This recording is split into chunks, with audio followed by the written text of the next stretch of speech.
السلام عليكم يا شباب. اخر التطورات طبعا في موضوع كابتن سيد عبد الحفيظ اللي هو حديث الساعه بالنسبه لكل جماهير النادي الاهلي وغير جماهير النادي الاهلي. اخر خبر لسه سامعه من شويه من الاستاذ ابو المعاطي زكي، اللي متابعه منكم اكيد لسه سامع منه الخبر، اللي مش متابعه بنصحه بمشاهدته. الراجل صلاه النبي عليه تلات ارباع اخباره وحصرياته ما بتجليش، يعني انا متابعه من زمان يعني. فقال تفصيله كده بصراحه دي اللي خلتني عايز اعمل فيديو واتكلم، لان الموضوع قلب عليا ذكريات مش حلوه، وهو ان إقالة كابتن سيد عبد الحفيظ اتقرر لها من شهر مارس اللي فات بناء على تقارير كابتن حسام غالي. كابتن حسام غالي سافر كتير مع البعثة خلال الموسم ده، كان رئيس للبعثة وسافر كتير مع النادي الأهلي، فبدأ يدون ملاحظات ليه وجمع حاجات كده زي نقاط ضعف عن كابتن سيد عبد الحفيظ. حاجات ما بتعجبوش في إدارته للفريق، مش قافل كويس على الفرقة، ده كلامه هو. فالكلام اللي كاتبه كابتن حسام غالي تسبب، او هو كان السبب الرئيسي في ان يحصل اقاله للكابتن سيد عبد الحفيظ. انا كمشجع اهلاوي لا اخفيك سرا ان بدات ما احبش وجود كابتن حسام غالي داخل مجلس اداره النادي الاهلي. ليه؟ كابتن حسام غالي اركن لي تاريخه على جنب خالص.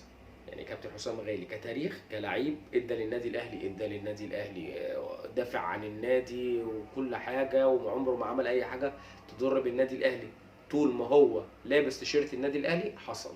فاركن لي كابتن حسام غالي كتاريخ على جنب. تعالى لي كاداري بقى، ده اللي انا عايز اكلمك فيه. كاداري بصراحه شايف ان وجوده مضر اكتر ما هو نافع، بوجهه نظري.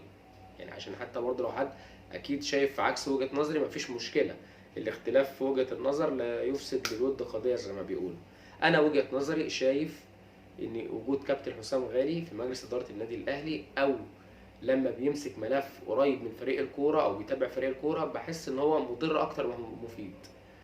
هتقول لي ايه يا بلال اللي بيخليك بتقول كده؟ اقول لك ارجع معايا بالذاكرة شوية، مش بعيد قوي يعني، نرجع حوالي تقريبا موسمين، لما كابتن هيثم عرابي اللي انا بحبه جدا جدا جدا، انا عمري ما اتقابلت معاه، يعني انا اتمنى اتقابل معاه، يعني ليا الشرف ان اتقابل كابتن هيثم عرابي في يوم من الايام يعني.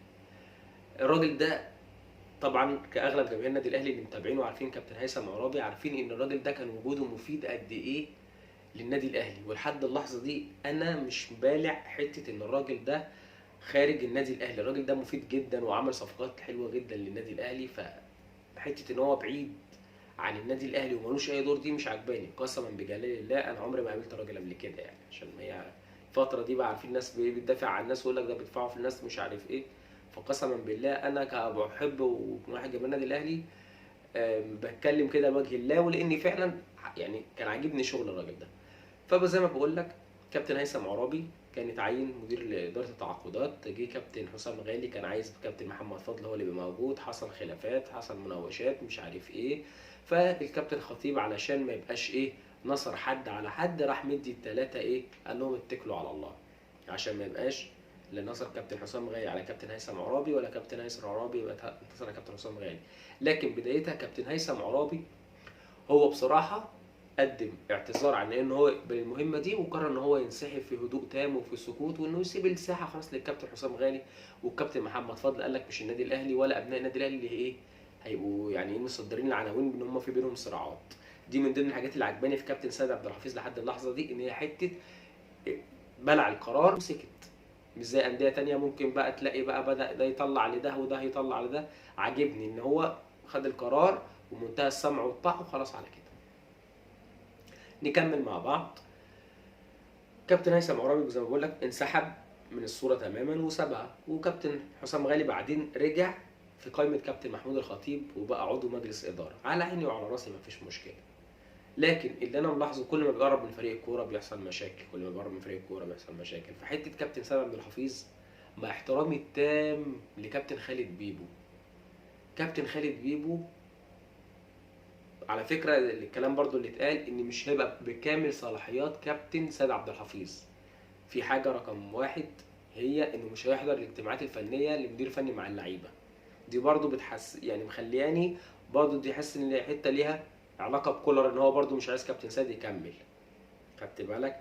لان معنى كده ان المدير الفني سحب الصلاحيه دي من مدير الكره القادم. رقم واحد عارف ان كابتن سيد ماشي من بدري، رقم اتنين ان هو مش عايز ايه ان حد يتدخل في شغله اصل معنى كان مدير الكوره ما يحضرش الاجتماعات معناه ان ايه؟ الراجل كان بيتكلم بيعدل عليك في حاجه او بتاع ما تعرفش.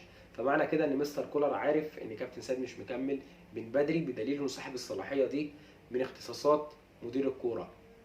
تاني اختصاص اتسحب من مدير الكوره مش هيبقى مع الكابتن خالد بيبو، وهو ايه؟ التعاقدات، تجديد اللعيبه.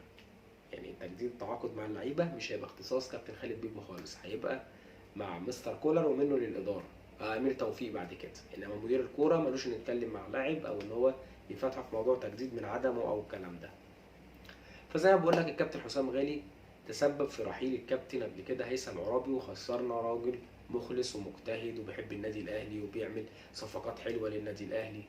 فده هيوريك ان انا زي ما قلت لك كابتن حسام غالي انا شايف ان وجوده بقى مضر اكتر ما هو نافع، وليك انك تتفق وليك انك تختلف. وحتى كابتن حسام غالي حد وراه المقطع او حاجه ما يزعلش مني، انا بكلمك في حته كانك كاداري، انت كلاعب كوره على دماغي وعلى عيني وعلى راسي، ولعيب افدت النادي الاهلي وتاريخك كبير، دي قصه انا بكلمك كاداري. اختم لك بتفصيله برضو علشان دي من ضمن كومنتات كابتن حسام غالي على الكابتن سيد عبد الحفيظ ان هو مش مسيطر كويس على اوضه اللبس. طب يا كابتن حسام باحترامي لسيادتك وانت كابتن النادي الاهلي في مباراه السوبر الشهيره اللي رمضان صبحي وقف على الكوره مع سيادتك وحضرتك كنت موجود في الملعب وكنت كابتن الفريق، حضرتك عملت ايه؟ حضرتك اتنرفزت والموضوع اتشد زياده، كانت النتيجه 2-0 وكان نادي الزمالك هيشيل سكور الماتش ده لحد اللقطه بتاعت رمضان لما واقف على الكوره. من وجهه نظري صرفت معاه غلط، انت شديت المباراه زياده لدرجه المباراه وقفت والفرقتين طلعوا لبره شويه على اوضه على الدكه، والموضوع المباراه وقفت شويه لحد ما وتقريبا لعيبه نادي الزمالك دخلوا اوضه اللبس كانوا معترضين ان هم يكملوا والموضوع وسع، وانت بقيت شايط وبقيت متنرفز جدا وقعدت تشتم وحد بقيت تعمل كده واللقطات موجوده الناس ممكن تشوفها يعني. فاذا انت اعتراضك على كابتن سيد عبد الحفيظ ان هو مش مسيطر كويس على اوضه اللبس، انت وانت كابتن فريق كان برضه في اخطاء وكان في نرفزه واكيد انت برضو كنت بتتخانق. فهو الفكره ان الكابتن سيد عبد الحفيظ ما طريقه مشاينه مش عاجبانا كجمهور، طريقه مشاينه احنا كجمهور مش بالعينها بصراحه، مش شايفين الراجل ده. حتى الراجل قالها من ضمن الكلام اللي اتقال، بيقول ان هو اللاعب اللي بيقضي موسم ولا موسمين في النادي الاهلي مش ابن النادي الاهلي، بيتعمل له حفله وبتعمل له تورتايه وبيتسقف له وبيتصور وبيمشي بمنتهى الشياكه. راجل زي ده بعد ده كله يمشي بالمنظر ده؟ تاني حاجه لو عنده سلبيات كبيره او كده لا عرفونا، يعني حتى لو حته فلاتين اوضه اللبس والكلام ده ما هو وارد، ما هو الراجل برضه يعني بيقول لك بدا يبقى بتسهل مع اللعيبه. اصل الموضوع يا جدعان احنا في الاخر بنلعب كوره يعني، مش احنا مش بنطلع بترول يعني.